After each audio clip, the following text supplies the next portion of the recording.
Salut, en ce 25 mars 2019, donc j'ai déjà fait une vidéo avant-hier, et cette fois je suis à Fétrouze, là où j'habite, donc je vais aller voir dans quel état est la Villa Agathe, donc blockhaus française, qui a le numéro 119 sur les cartes d'état-major, et c'est juste pour voir quelques années après que j'ai quitté le kilomètre zéro, j'en faisais partie.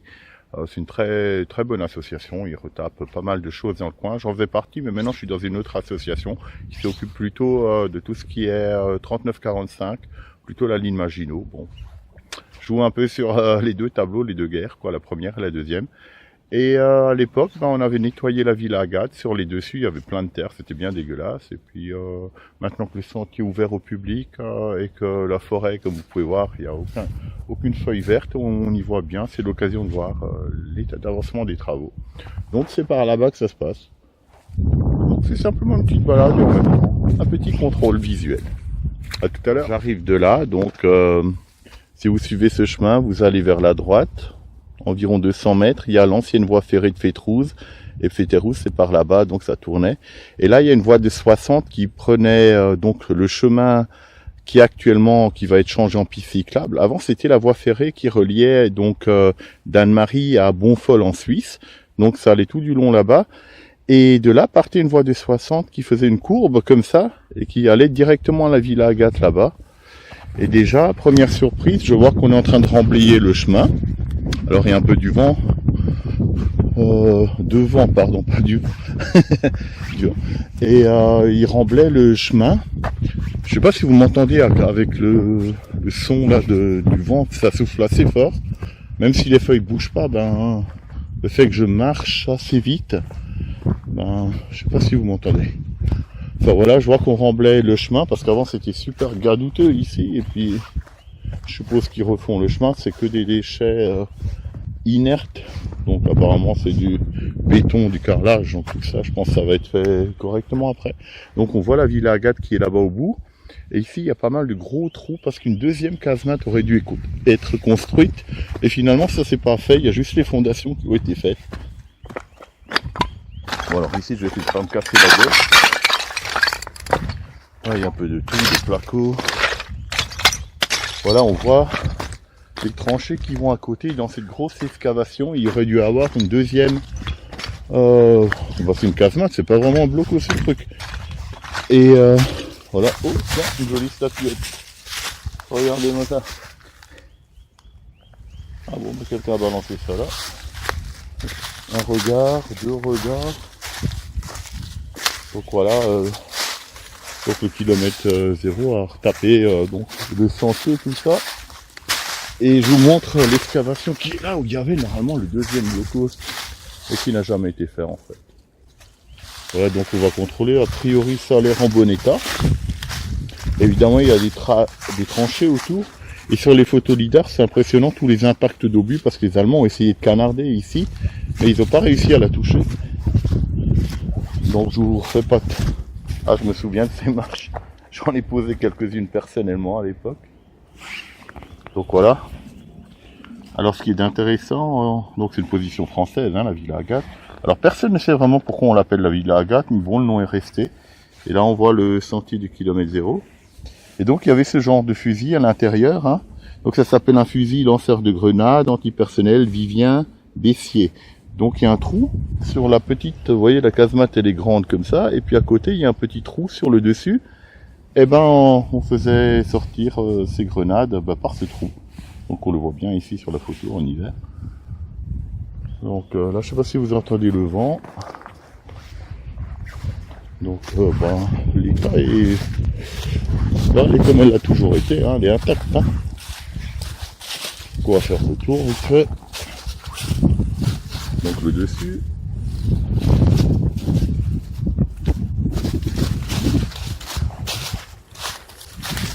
Cette fameuse photo que tout le monde connaît avec les deux créneaux, avec l'extension qui est à côté. Et son compère aurait dû être construit là, et tout ça c'était censé être relié par tranchée et même souterrain. Voilà, on va faire tout le tour, c'est déjà.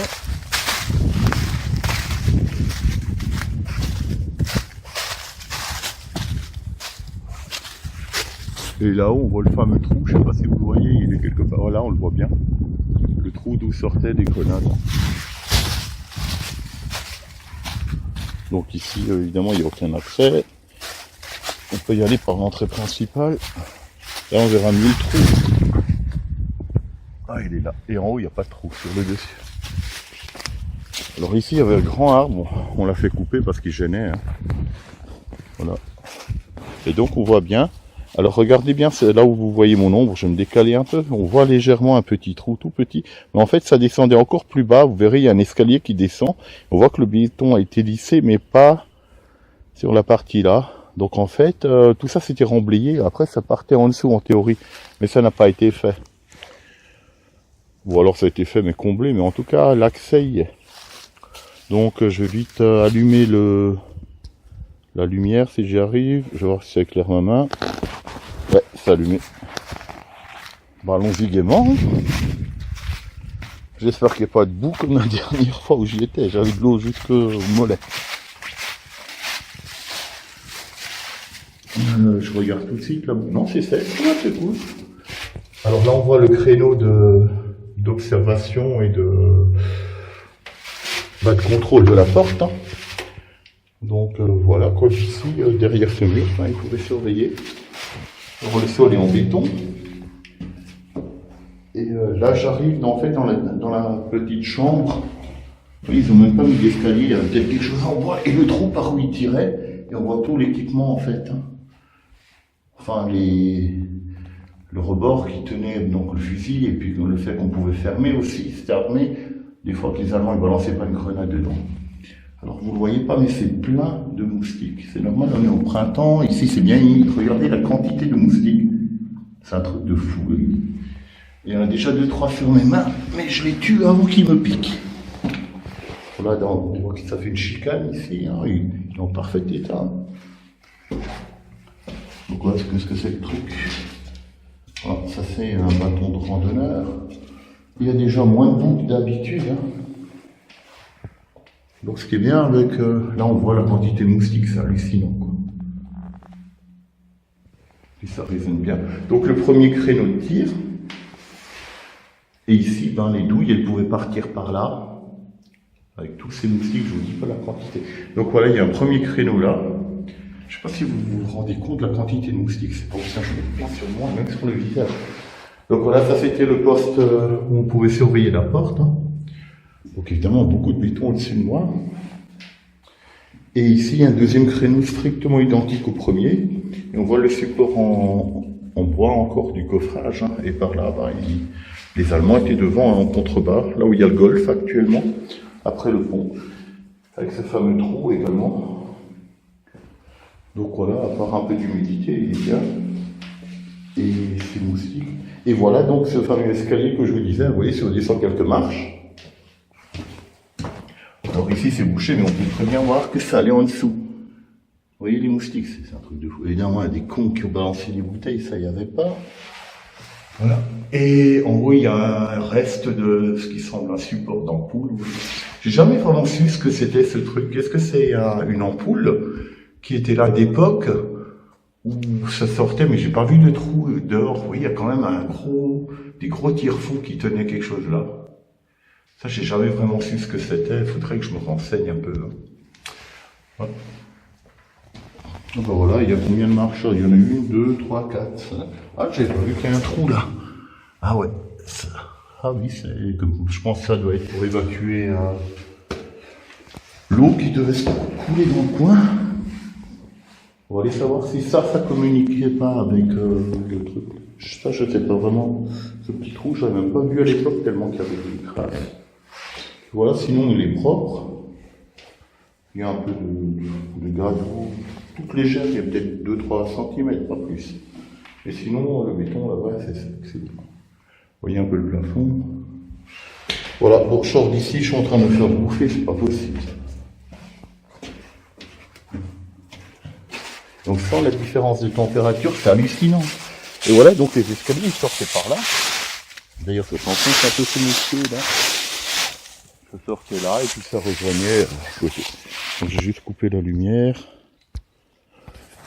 Voilà, bah, en gros, ce qu'on peut en dire. Pour ceux qui connaissent pas, je vous invite à faire un tour sur ce sentier. Il est sympa, quoi. Donc on peut lire ensemble, je vous le lis vite.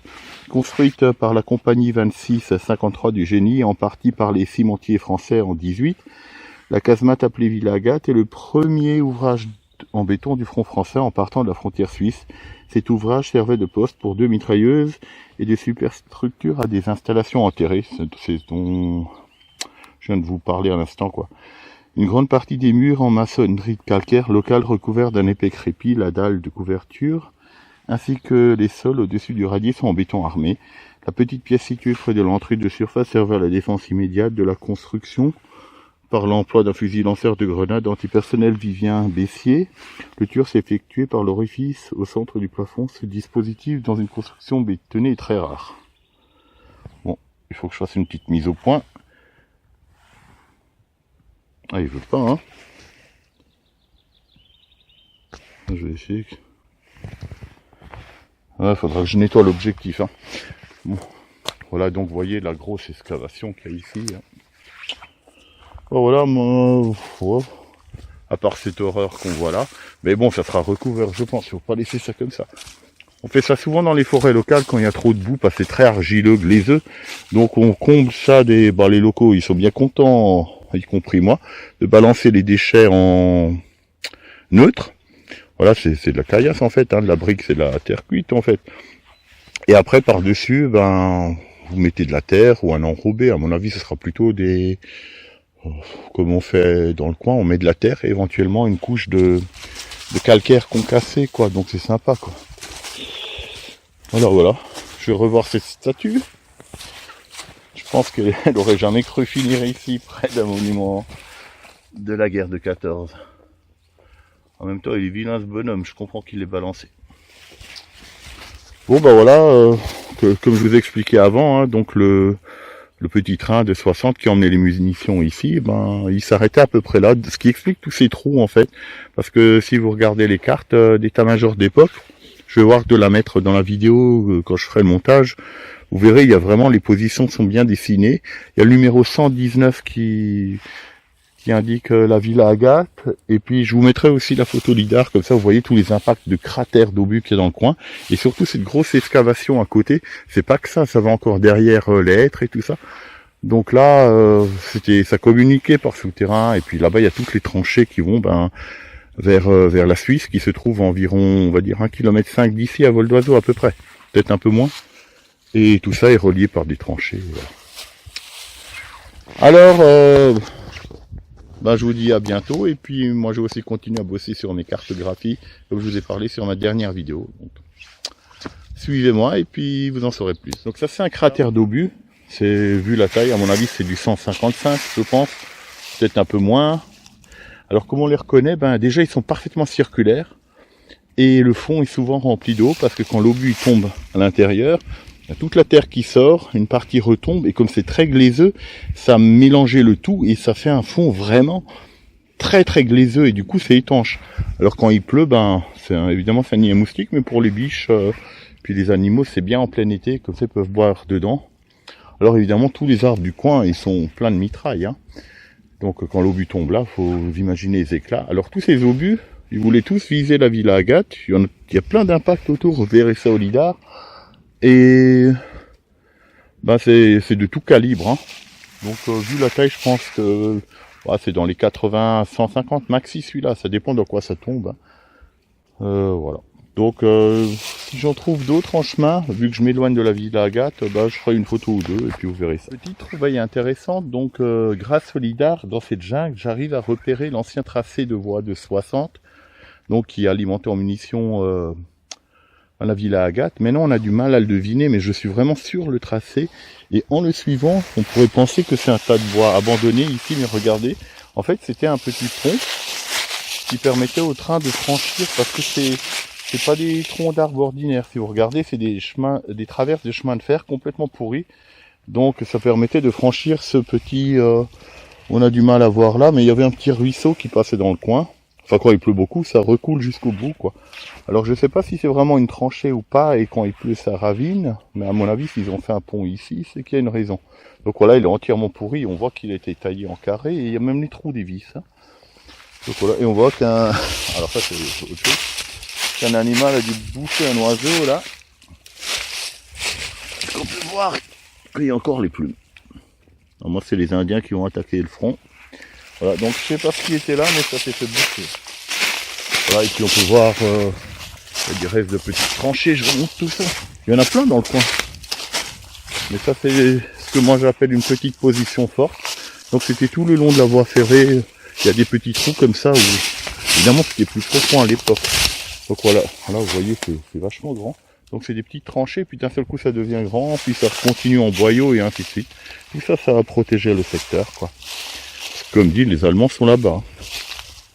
Et je vais me remettre sur la voie ferrée pour voir s'il y a peut-être un petit vestige qui reste, un petit pont, quelque chose. Alors là-dedans, donc je suis toujours sur la voie de 60, et on la voit bien ici, elle sort, suivez bien le bout de mon doigt. Donc elle vient ici, elle monte sur ce petit talus, elle monte, elle monte, elle monte. Vous voyez, elle va là.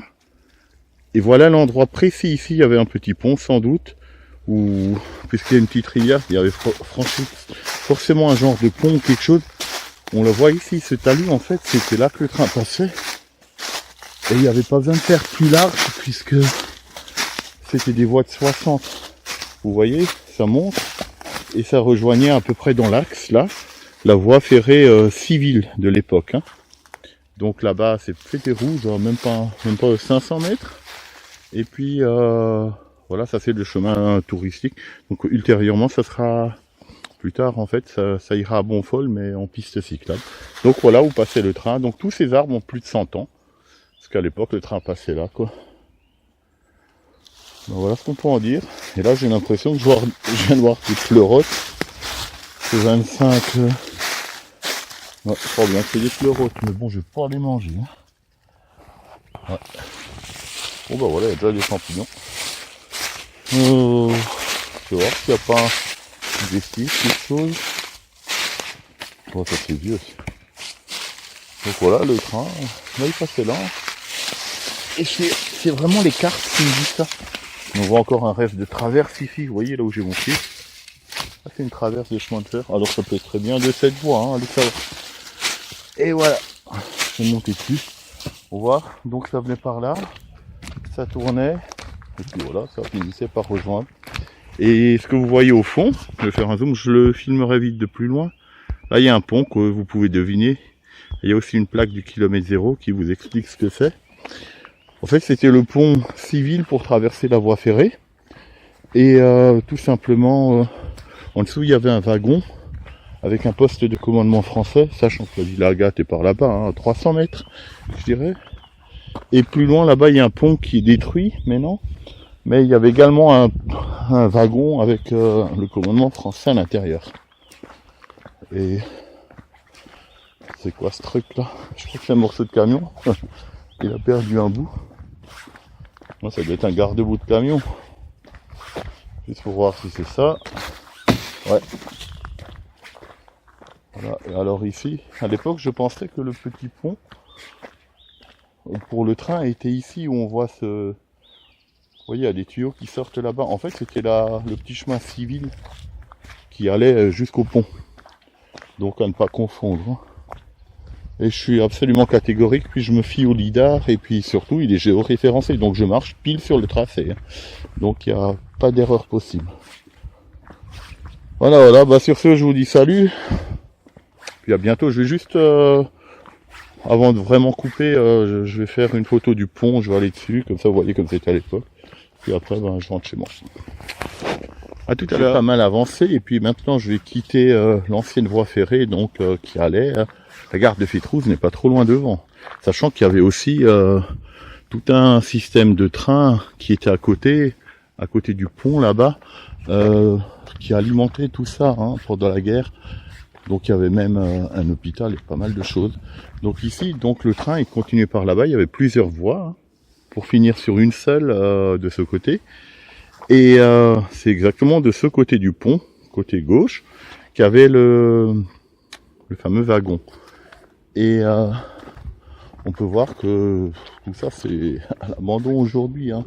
Ça a été racheté en partie. Donc voilà, et ça sert plus d'abri qu'autre chose pour mettre des véhicules en dessous pour le propriétaire. Hein. Et je voulais dire quelque chose de sympa, mais ça m'échappe là. Ah oui, le train il roulait ici pratiquement jusque dans les années 70 encore. Hein. Donc la voie a été fermée, puis les rails enlevés. Et la jonction se fait vraiment à Dannemarie même.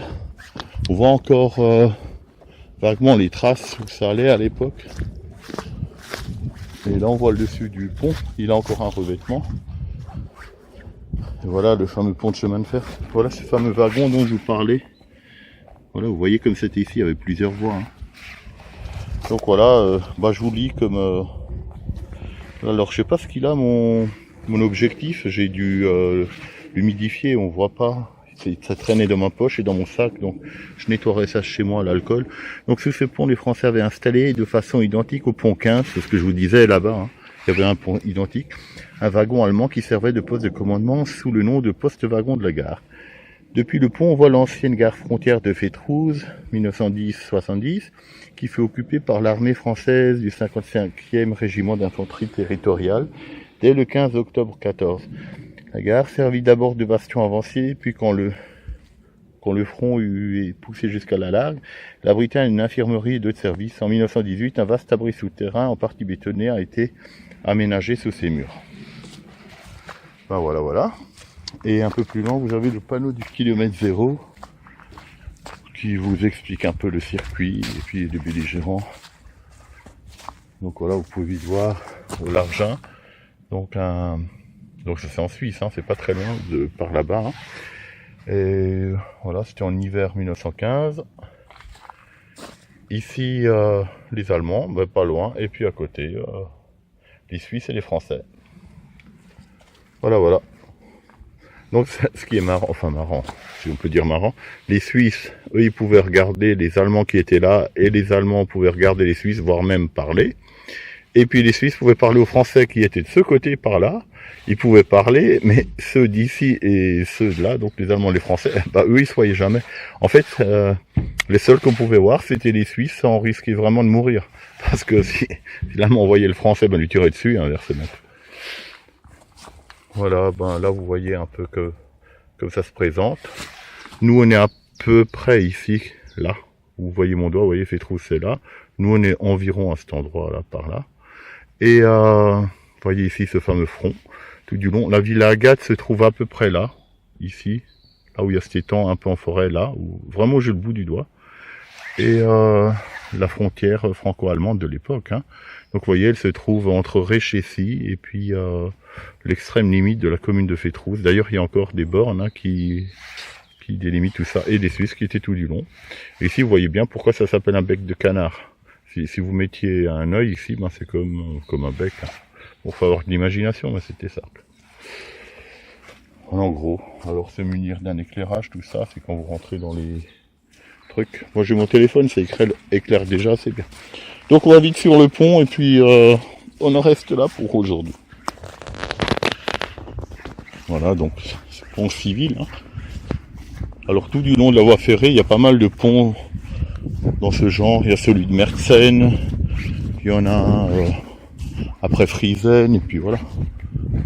Donc on voit, hein, c'était risqué comme on faisait à l'époque pour la Tour Eiffel. Hein. Donc on voit bien qu'il y avait plusieurs voies. Hein. Bon, le train il est un peu bizarre. Vous voyez comme c'est large, ça va de ce pilier, puis ça va jusque tout là-bas. Et puis donc sur la gauche, je crois qu'il y avait une rotonde, mais j'avais vu ça quelque part, hein, sur un site internet suisse, mais le nom m'échappe. Hein. Donc tout de suite, tout droit c'est la gare, et là-bas les trains ils pouvaient tourner, mais il y avait aussi le départ des trains à voie de 60. Hein. Voilà, c'est assez intéressant. Il y a un crétin qui a mis une croix gammée ici. Des cons, il y en aura tous les jours ça. Ah, il a mis AC/DC, ça c'est déjà mieux. Pour ceux qui aiment le métal. Donc on voit ces plots en béton, enfin en pierre taillée. C'était simplement les rebords pour délimiter la route. Hein. Il y avait une barre de fer qui reliait les côtés. Et vous voyez l'ancienne route que je vous disais avec le petit pont, ça descendait par là en bas et puis voilà. Puis après ça longeait la voie jusqu'au prochain pont. Et puis là-bas ça va vers l'étang, je crois qu'il s'appelle Tony Sveyer ou un truc comme ça quoi. Voilà, c'est un peu resté dans son jus, il y a quelques tranchées à droite à gauche. Il y a un peu de béton par là-bas, mais ça fait partie des anciennes installations de la gare. Et puis voilà, on a fait le tour. Je vais finir sur une petite vidéo de fin sur les voies, mais de ce côté du pont. Voilà, donc on voit très bien ici que toutes ces voies là, toute la largeur se rejoignait en une seule, et puis ça partait là-bas en Suisse. Ça fait une méga boucle comme ça, le train il va comme ça, et après ça fait une énorme boucle comme ça carrément, ça tourne, ça fait vraiment ça quoi. Et puis ça va en direction de Fétrouze, après vous êtes à Bonfol, et puis la voie elle repart comme ça, et puis à Bonfol en Suisse, vous avez encore cette voie qui existe, et elle est empruntée par les trains. Évidemment c'était modernisé, électrifié, mais voilà. Mais en France ici on a préféré tout enlever, hein, ça rapporte pas, donc on enlève tout, ça c'est comme ça. Ah tiens, du chèvrefeuille, il y aura de belles fleurs qui sentent là-dessus, mais comme quoi il est déjà vert. Hein. Allez hop, cette fois je vous dis vraiment à la prochaine, ciao.